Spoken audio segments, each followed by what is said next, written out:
Magandang araw mga kapugis, ako muli si Lito at welcome kayo sa akin channel, Malyaris Garden. Hindi naman po bougainvillea ang ibibideo ko ngayon. Dito yung lote ko na pinakita ko sa inyo dati na nabili ko na paglilipatan ko ng mga bougainvillea natin. Kaya nagpagawa na rin tayo ng munting bahay dito. Ayan, ginagawa nila. Mga 1 week kaming mahigit na gumagawa na. May mga poste na din. Pagtitirahan ng mga senior. Alam niyo po ba na may ambag kayo dyan kasi yung mga kinita ko sa pag-vlog ko sa YouTube, yung mga pinapanood ninyo, kahit pa paano, kumikita po tayo dyan. Iniipon ko, pinagtag ko dito sa paggawa natin ng bahay. Hindi natin na lang alam kung kakasya. Siyempre, mahal pa lang magpagawa ng bahay ngayon eh. Hindi kagaya dati nung araw kasi may bahay din ako doon sa may garden. Parang mura lang yung paggawa ko doon. Pero ngayon pala, mahal ang mga materials. Ito maliit lang po, bahay lang ng senior. Maliit lang. Lapitan po natin.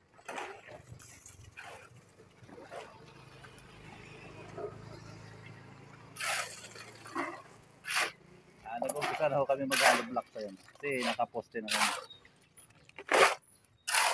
Yung lagay natin ng bougainvillea, nga pala, doon sa likod yung iba, dito yung kalahati dito, alagayin din natin mga bougainvillea, yung may hollow block na yun. Alam nyo dati dito yung pwesto ko. Kasi dami ng ng yung mga kahoy na yun doon, parang gubat. Napagtsagaan natin na linisan. Siyempre, nyo pa natin, mga tao, na 2 weeks sila naglinis. Marami rin mga kahoy dito na tinanggal namin.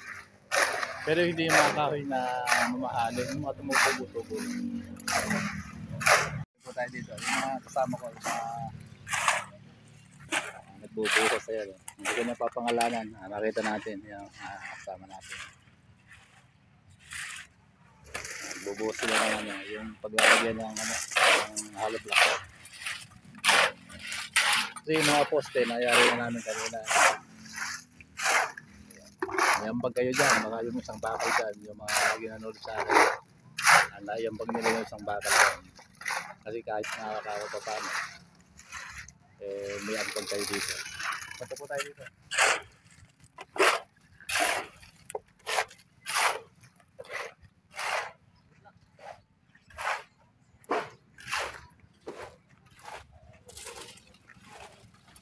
Ito yung una namin na ilagay na hollow block. Ito yung umaga lang. Mabilis gumawa yung mga tao namin dito, yung mga kasamahan natin. Ayan, yung umaga lang yan. May bintana. Yung ganda naman yung poste natin, di ba? Mag-inis naman.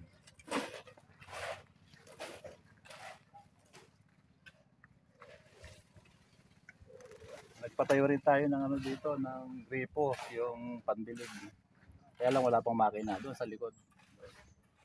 Medyo malalim lang ang tubig dito. Ang nalagay namin, apat na tubo. Apat na tubo na didos. Apat na tubo at kalahati. Iba pa yung solda. Silindro. Pero malakas yung tubig.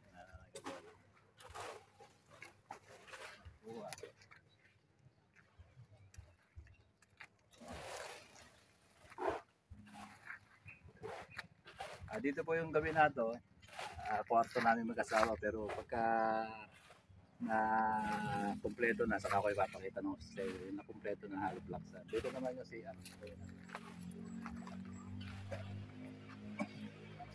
Yung septic tank, dito ko lang ipapalagay.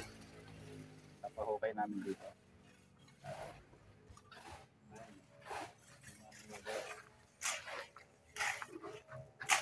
Sobrang init. Doon, medyo maluwang din yung paglalagyan natin ng mga bougainvillea natin na ibibideo ko sa inyo sa mga ibibenta natin. Siyempre, mga semento tayo ang ginagamit dito. Bakal natin.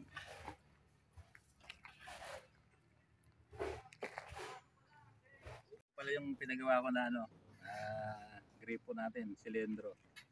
Medyo malakas naman yung tubig. Kaya lang ito, pagka pandilig na natin, nalipat ko yung mga bugimbilya ko dito, lalagyan natin ng makina, yung pang deep well. Kasi malalim ang tubig dito, hindi kagaya dun sa pwesto ko doon na malapit lang yung tubig, mababaw lang. Picture lang yun nandun, okay na dito yung malalim, silindro. Medyo mahal pala yung paggawa nito. Ngayon ako nakapagpagawa ng ganito. Medyo mahal pala. Yung ginagamit natin na pang forma, kasi may ano, dalawang nyug dito sa tabi. Ano. Ganito. Pina-chenso ko, pinaputol natin kasi sobrang matatangkad. Delikado sa mga ano, may mga bunga, delikado malaglag. Mga nyug lang naman, mga nyug ito. Ginawa natin na ano, pang forma. Sa mga poste. Magaling naman yung nakuha ko na nag-chenso. Kayang-kaya niya. Maganda.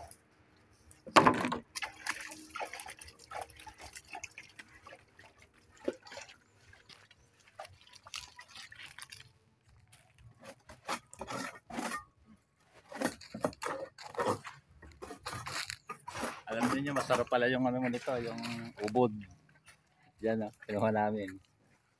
Ngayon lang ako nakakain ng gano'n, yung ubod ng ano, ng nyog. Dalawa yan. Sarap pala yung kukunin nyo dito sa dulo. Dito sa dulo niya. Yan. Sarap pala yun. Kahit pala yun na hindi lulutuin, pwedeng kainin.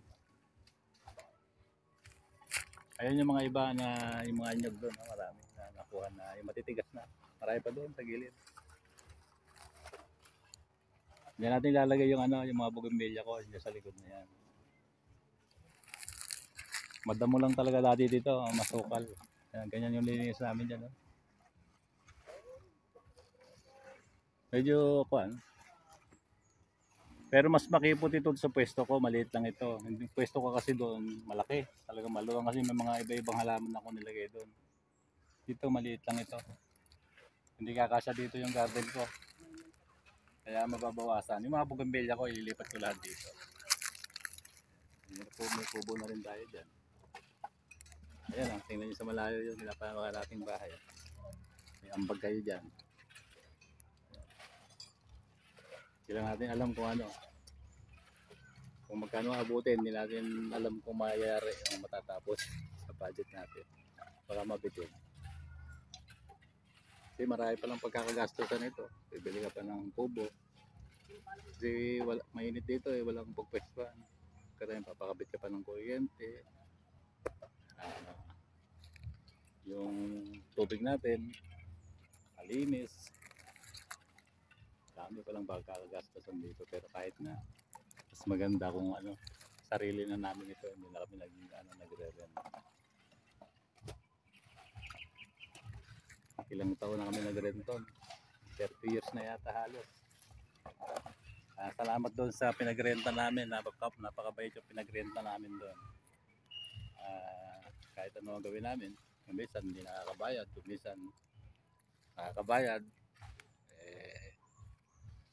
Minsan pag batumal hindi nakakabayad, di ba? Bait siya. Hindi siya naniningil. Basta kung magbayad ka, kung may pera ka, magbayad ka.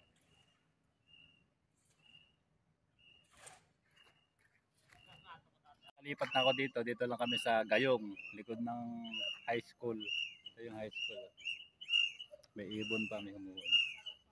Likod lang ng high school. Maganda ang daan, sementado. Kasi baka yung mga suki ko iba hanapin kami, malaman nila na dito lang malapit lang din sa Cordon. Maganda naman ang daan. No? Ito pa yung mga hollow blocks natin. Paumpisa pa lang nila na ang gagawa. Hapon na ngayon, ayun, parang ulan, di ba? Ganito dati, nalapitan natin, ganito dati kasukal dito. Pero hindi bundok ito, maganda, barangay lang. Likod nga ng high school. Kaya lang itong mga lote na to, hindi yung may-ari hindi pa sila naglilinis. Hindi pa sila magbabahay. Hanggang dito na lang at maraming salamat sa patuloy na panonood nyo ng mga video ko. Naikwento ko lang itong nabili natin na lote at saka nakapagawa tayo ng bahay dito. Nandito na lang at maraming salamat sa patuloy na panonood nyo ng mga video ko. Bye-bye.